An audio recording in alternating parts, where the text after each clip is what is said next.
এই গাইস আসসালামু আলাইকুম, আশা করি সকলেই ভালো আছেন। তো দেখতে পাচ্ছেন একটা ক্ষীরার ক্ষেত।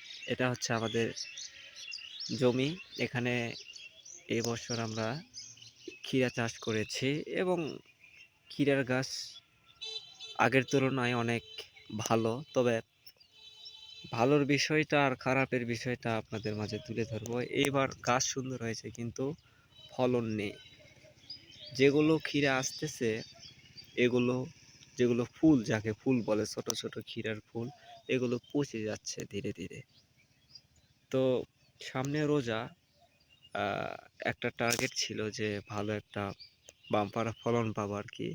তো সে ফলনটা হলো না, তবে আমরা হাল ছেড়ে দেইনি।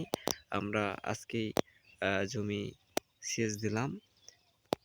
আগামীতে দেখা যাক কি অবস্থা হবে আমাদের। তো যদি ভালো ফলন পাওয়া যায় তাহলে আলহামদুলিল্লাহ, আর যদি সেভাবে ফলন যদি না হয় তাহলে আল্লাহর ইচ্ছা, আল্লাহ যা করবেন ভালোই করবেন। তো এতটুকু পর্যন্ত ভিডিও। তো লাস্ট আপনাদেরকে দেখাই যে এখানে ছোট ছোট জালি আসতেছে। এই যে আপনারা দেখতে পাচ্ছেন ছোট ছোট জালি। তো ধন্যবাদ সকলকে। নেক্সট ভিডিও আবার দিব ক্ষীরার, যখন তুলবো আর কি, তখন আপনাদের মাঝে ভিডিও দিব ইনশাল্লাহ। তো ভালো থাকবেন, সুস্থ থাকবেন। আসসালামু আলাইকুম।